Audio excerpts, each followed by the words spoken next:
we're laughing with you at just the silliness and stupidity of the hiring process. So let's start from the layoff, January of 2024.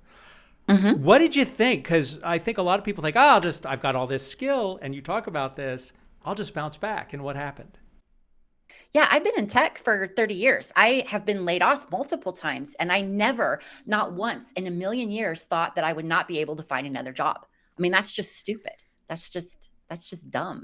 so so yeah, I've been looking for over a year now. Now I've stopped looking, in the last couple of months because I've just kind of given up on that and going back to corporate America. But yeah, I never thought that I would be driving Uber. I never thought that at 54 I would have a YouTube channel, right? I never in my wildest dreams thought that my experience would be looked at as a hindrance instead of a help. Well, and one of the things that your channel has brought to light is people have connected with you. You have 13,000 subscribers and growing. Isn't that a hoot? It's wonderful, but well, it's the key to success, and this is in all the books, is perseverance. And you persevered through this, but it's not as if you woke up the day after layoff said, I'm going to do a YouTube channel. So Mm-mm. when you started this channel, was it a distraction? What was it? How did you get the idea to do this?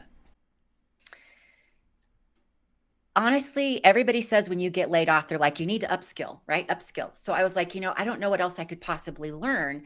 However, I have got so much knowledge, not only just the 30 years of what I've been doing, mental health issues I've lived with. I had, like a dynamic career. Uh, I'm aging now. I'm, doing the aging thing. And it just seemed like a real waste to have all of this knowledge and not share it. So what better way to share stuff than YouTube? So I did. I started my first YouTube channel was actually one where I talked about being a product owner, product manager, and I do like these little 7-minute videos on that, right? Kind of teaching, mentoring, that kind of thing.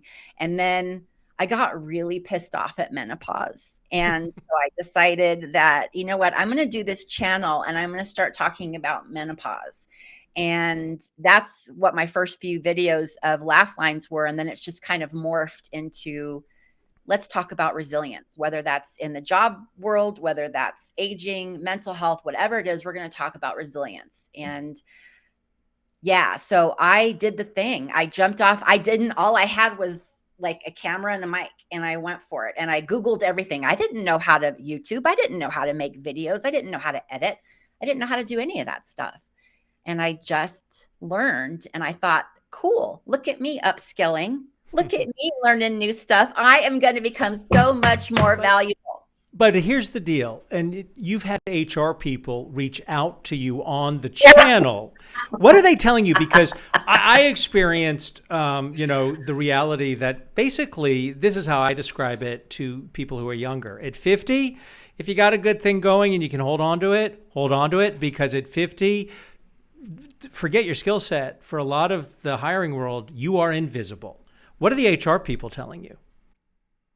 HR is not your friend, first of all. Always remember that HR is not your friend. HR works for the company. They care about making sure the company is safe, and that you don't sue the company. But ageism is real. Ageism is absolutely real. And if they have a choice between someone who's got 30 years of experience, like moi, or someone that's just out of college, they're going to probably pick the kid that's just out of college because they're cheaper and they don't really stand up to you as much, right? They're not going to question things as much. Corporations say they want someone strong, someone that has a perspective, someone that can push the business forward. But every bit of evidence I have is to the contrary Yeah. of that.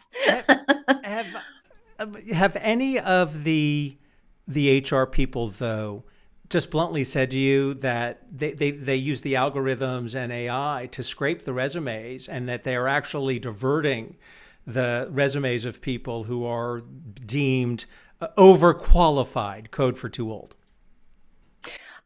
They will comment on videos and say what she says is true. but they've not ever come out and said that I can remember in the comments.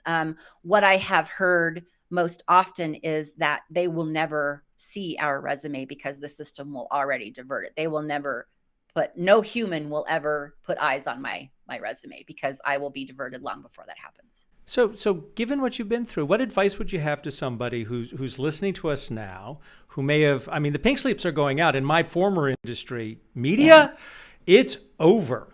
I mean, Tegna just laid off a bunch of people. There was a marketing person from Cleveland. I love Cleveland, Ohio, because I lived there for a while. 30 years. Thank you. See you later. You know, what advice do you give to those people? Companies aren't loyal. HR is not your friend. Get into an industry where ageism isn't something that will hinder your progress or be replaced by AI. I would say either become an entrepreneur if that's a skill that you can go for, or get into the trades. Because trades are obviously, my husband is a master plumber, and thank God, because he is what has kept our house. Right. So I would just say to really, really think about what you're doing, because everything is being outsourced. Everything is being outsourced. And if you pick a career in tech, especially finance, I'm trying to think of other things, even things like creative marketing, that kind of stuff is all being outsourced now. In a few minutes, we're going to take live questions from people who are joining the stream. And if you're watching us on X and you want to ask a question or make a comment, please put it in the chat. I want to read a comment from your YouTube channel from that successful video we were talking about, The Blunt Truth, 12 months after layoff. And this is right at the top. An individual who says, I was escorted out of the corporate world carrying my cardboard box to a parking lot about 12 years ago. I now work for a landscaping company as an office manager assistant to the owner at a 40% pay cut and love it. Yeah. Now you talk openly about the fear, and I can relate to this, the fear of the income variance from you're making six figures, then you're making bupkis, as they say in New York. And this individual's talking about 40% pay cut and loving it. What's that about?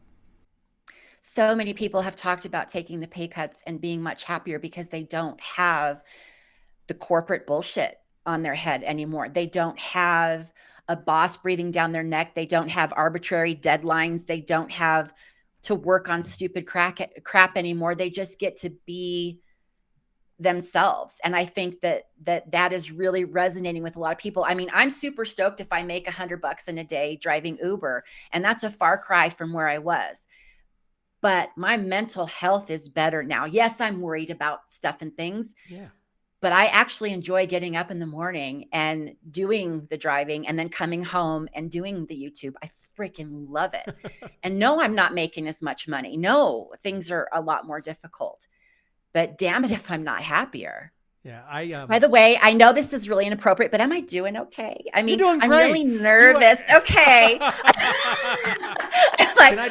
So let me tell you why I insisted, first of all, Talkonomics is mine. Yes. And what you just talked about, I'm an LLC, and I funnel now anything. When I have a job, it goes to the LLC. And I was terrified for years about having to work for myself, but now it's all me. It's all mine.